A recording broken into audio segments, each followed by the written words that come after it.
Beleza, meninada? Hoje nós vamos falar sobre os tratados do século XVIII. Primeiro e segundo tratado de Utrecht, 1713 e 1715, mas principalmente o Tratado de Madrid, para depois entendermos o Tratado do Pardo e Santo Ildefonso, e mais tarde estudarmos o Tratado de Badajoz. Esses tratados eles são importantes no século XVIII porque estão determinando os limites daquilo que é colônia portuguesa, espanhola, inglesa, francesa. Para entendermos esses tratados nas áreas coloniais americanas, precisamos entender o que está acontecendo lá no continente europeu. Então precisamos entender, a princípio, uma questão geopolítica entre os países europeus e os reflexos desses acordos políticos da Europa aqui no continente americano, entre as grandes potências da época. Nós sabemos, já estudamos o Tratado de Tordesilhas, assinado lá no final do século XV, 1494, entre Portugal e Espanha. Se final do século XV, já entramos no século XVI, XVII, versão do século XVIII, estamos falando de mais de 200 anos. Nesses mais de 200 anos, nós já estudamos o processo de colonização e de mudanças nesses últimos 2 séculos no continente americano, em todas as áreas coloniais. Nós estamos destacando principalmente as áreas coloniais portuguesa e espanhola. Na área portuguesa, nós estudamos o início da colonização do século XVI, falamos da colonização do 17 e 18, falamos da descoberta do ouro no final do 17 ao longo do 18, de um processo de deslocamento populacional. Então, falarmos de século XVIII não é mais falarmos de século XVI. Há toda uma dinâmica histórica, há toda uma mudança histórica. E novos tratados estão aqui para refletir isso. Para isso, vamos começar a falar de uma geopolítica, de uma questão geopolítica europeia, para entendermos os tratados do século XVIII. Ok? Beleza? Então, para entrarmos hoje no Tratado de Utrecht, primeiro Tratado de Utrecht, 1715, assinado entre Portugal e França, que vai determinar os limites entre o território português, Amapá, e o território francês, que é ainda a atual Guiana Francesa. Para isso, vamos tratar de uma questão europeia. Então, nós vamos estudar agora aqui os tratados do século XVIII. Para entendermos os tratados do século XVIII, nós vamos iniciar falando do primeiro Tratado de Utrecht, 1713, entre Portugal e França. Tanto o primeiro Tratado de Utrecht, 1713, como o segundo, 1715, está relacionado a uma questão europeia, que é a questão da sucessão do trono espanhol, entre 1700 e 1714. Então nós vamos destacar aqui, no início, para entrarmos no assunto, nós vamos destacar a questão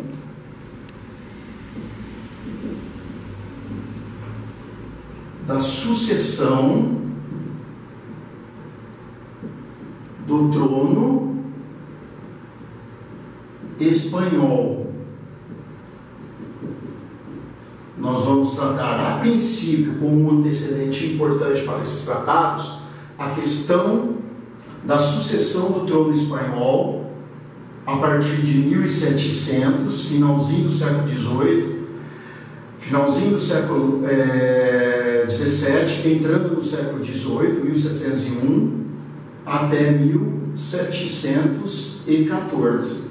Então já estamos no século XVIII, finalzinho do XVII, entrando no XVIII, 1700 a 1714.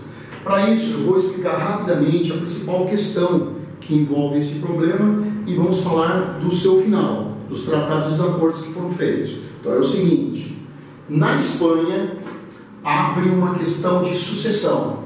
Mora um rei, não se sabe quem é o sucessor e várias pessoas passam a disputá-lo. Então há uma briga pelo trono espanhol. No caso, essa briga, ela se dá entre, nós podemos pensar aqui nós vamos destacar aqui o Império Sagrado Romano Germânico, do imperador José I, e a França, do rei Luís XIV, famoso Rei Sol da Espanha. Então repare, estamos falando do trono espanhol, mas eu estou citando 2 países, Sacro Império e a França. O imperador José I do Sacro Império apoia o seu irmão chama Carlos de Habsburgo.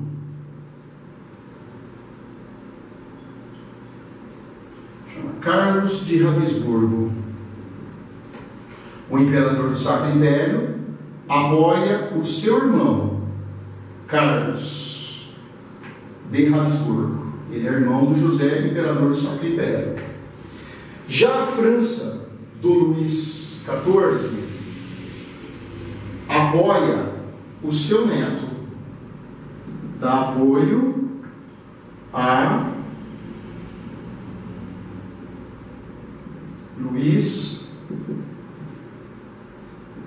Felipe de Anjou. Felipe de Anjou. Felipe de Anjou é neto do Luís XIV. Então o rei da França, Luís XIV, quer que seu neto, Felipe de Anjou, seja o futuro rei da Espanha. Já o imperador do Sacro Império, José I, quer que Carlos de Habsburgo, seu irmão, seja o rei da Espanha. Então Sacro Império e França estão em lados opostos sobre a questão do trono espanhol. Quem ficará ao lado do Carlos apoiado pelo seu irmão, formando a Grande Aliança? Vamos formar a Grande Aliança. Ou às vezes você encontra o termo Aliança de Haia.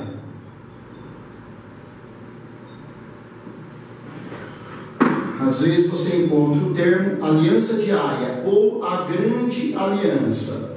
José, que apoia o seu irmão Carlos de Habsburgo, vão formar a Grande Aliança ou Aliança de Haia com a Inglaterra.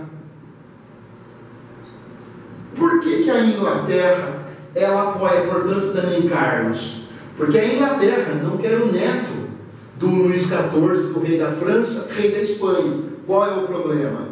Felipe de Anjou, que almeja ser rei espanhol, por ser neto do Luís XIV, poderia vir a ser também rei da França.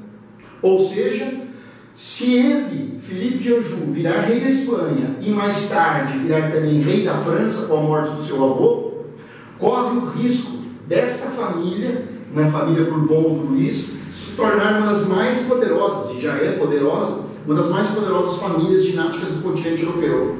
Isso incomoda os ingleses. Os ingleses não querem Felipe de Anjou como rei da Espanha, porque sabem que Felipe de Anjou poderá um dia vir também a ser rei da França. Quem apoia os ingleses na Grande Aliança também são os portugueses, importantes aliados dos ingleses, a Holanda entra aqui também, Casa de Saboia, dinastia de Saboia. Então forma-se a Grande Aliança, ou Aliança de Haia, entre Holanda, Portugal, Inglaterra e Sacro Império, todos contra a França, que apoia Felipe de Anjou.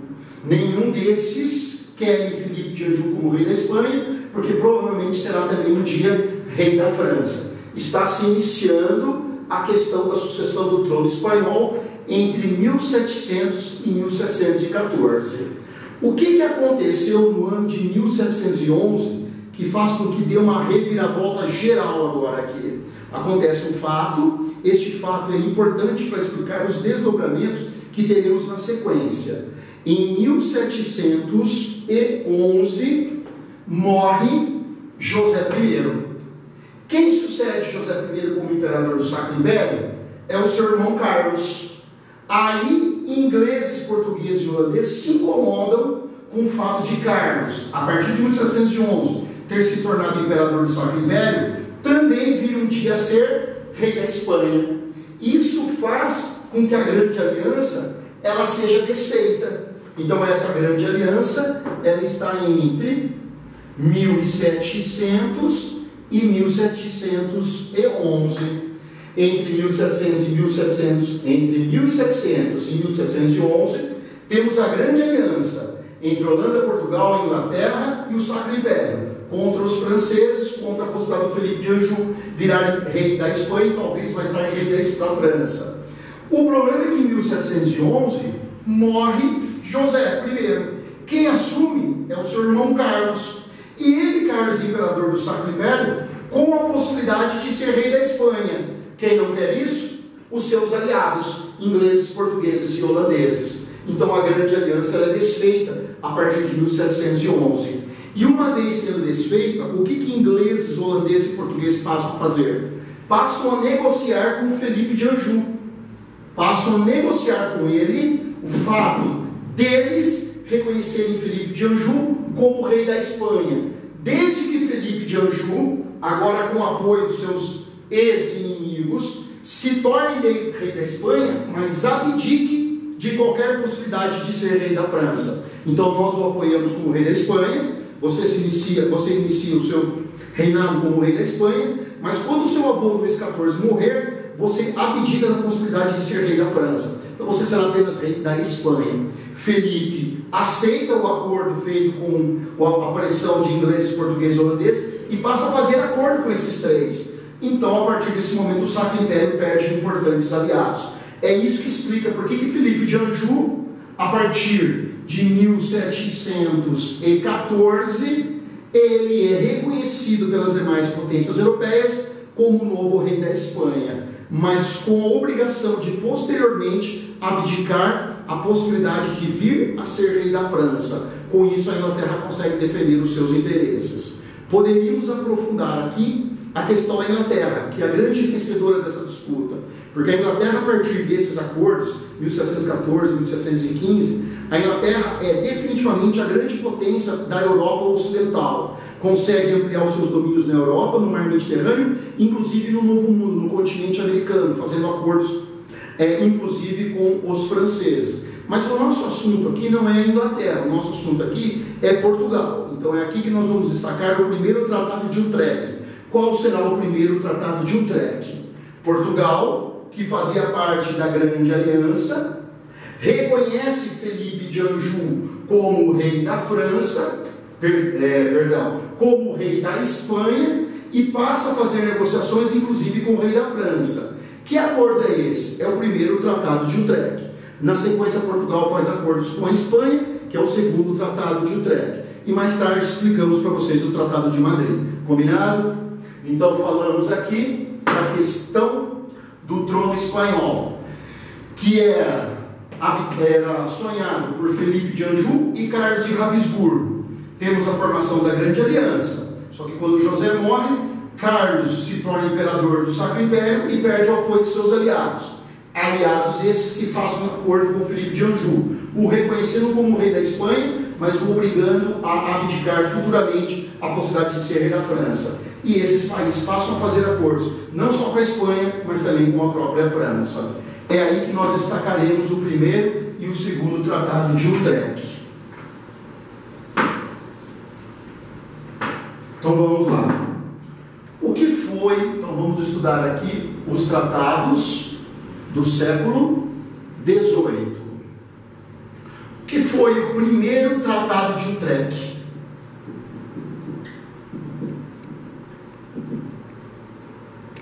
Primeiro Tratado de Utrecht, que se localiza nos Países Baixos. Este é de 1713. Este tratado, o primeiro Tratado de Utrecht, ele será assinado entre Portugal e a França, dos Bourbons. Portugal e França, no primeiro Tratado de Utrecht, acertam definitivamente os limites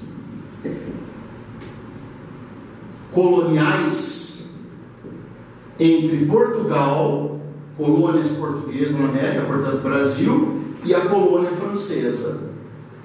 Então a colônia no Brasil portuguesa é o Brasil, a francesa é a Guiana, francesa. O que ficou acertado no primeiro Tratado de Utrecht entre Portugal e França em relação ao Brasil e à Guiana francesa? Será estabelecido o rio Oiapoque como limite entre colônia portuguesa Brasil e colônia francesa Guiana Francesa. É aqui. Então nós temos aqui o Brasil. Aqui nós temos o que hoje é o atual estado do Amapá. Então o Amapá fará essa fronteira entre a colônia portuguesa e a colônia francesa, tendo como limite o rio Oiapoque. Então o rio Oiapoque, ele se torna o limite entre Guiana Francesa e o atual Amapá, que fica no Brasil, portanto, colônia portuguesa na época. Beleza? Ficou acertado que o rio Oiapoque é o limite entre Brasil e Guiana Francesa. Ambos, portugueses e francesas, terão liberdade de navegação pelo rio Oiapoque, podem navegar pelo rio Oiapoque, mas a margem esquerda do rio Oiapoque é o limite para os territórios franceses. Ok, galera? Beleza? É o primeiro Tratado de Utrecht, 1713, Portugal e França. França e Portugal reconhecem o Oiapoque, o rio Oiapoque, como limite entre território português e território francês. E aqui nós temos o que hoje é o nosso atual estado do Amapá. Encerrando uma velha disputa entre portugueses e franceses. Qual é a velha disputa? Os franceses, há muito tempo, nós já estudamos, pressionam a América Portuguesa de norte para sul. O sonho dos franceses era se estender ao sul até o rio Amazonas. Os portugueses sempre os empurrando mais para o norte, que é a Guiana Francesa. Com isso, Portugal garante o domínio da foz, do estuário do rio Amazonas. Dominando há muito tempo, há mais de um século, a foz do rio Amazonas, Portugal tem mais condições de ocupar as duas margens do rio Amazonas, ou seja, de ocupar a maior parte daquilo que hoje é a floresta amazônica. Beleza? Esse é o nosso primeiro assunto. Segundo assunto será o segundo Tratado de Utrecht.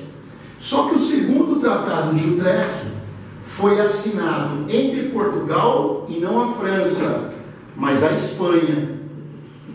E o ano não é 1713, o ano é 1715. É considerado o segundo Tratado de Utrecht. No segundo Tratado de Utrecht, o ano agora é 1715. Agora é um acordo entre Portugal e Espanha. Quem é o rei da Espanha em 1715? É o Felipe de Anjou, né? É o neto do Luís XIV, que Portugal reconhece agora como rei da Espanha, sendo ele, Felipe, rei da Espanha, tendo que abdicar futuramente a possibilidade de ser rei da França. Portugal reconhece Felipe como rei da Espanha. Só que Portugal exige da França tratados, assim como exige também da Espanha. Então é o seguinte: eu, rei de Portugal, e você, rei da Espanha, Felipe de Anjou, que agora eu, Portugal, o reconheço como rei da Espanha, vamos assinar o segundo Tratado de Utrecht. No segundo Tratado de Utrecht, a Espanha do rei Felipe de Anjou, que agora Portugal reconhece, a Espanha reconhece que a colônia de Sacramento,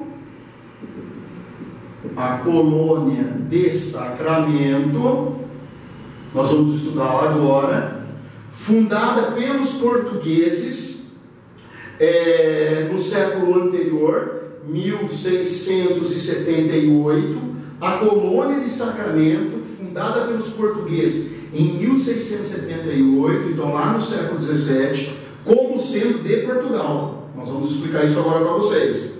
A Espanha reconhece a colônia de Sacramento como pertencente a Portugal. Onde que fica a colônia de Sacramento? Fica no Rio da Prata, no lado oposto do Rio da Prata, de onde se localiza a cidade de Buenos Aires, que nós vamos estudar agora. Tá? É um assunto mais complicado, mas é um assunto que nós temos que estudar. Buenos Aires, que se localiza no Rio da Prata, nesse educador aqui do Rio da Prata, uma cidade fundada em 1580 pelos espanhóis, em plena bacia do Prata. Então vamos lá. No segundo Tratado de Utrecht, 1715, entre Portugal e o rei da Espanha.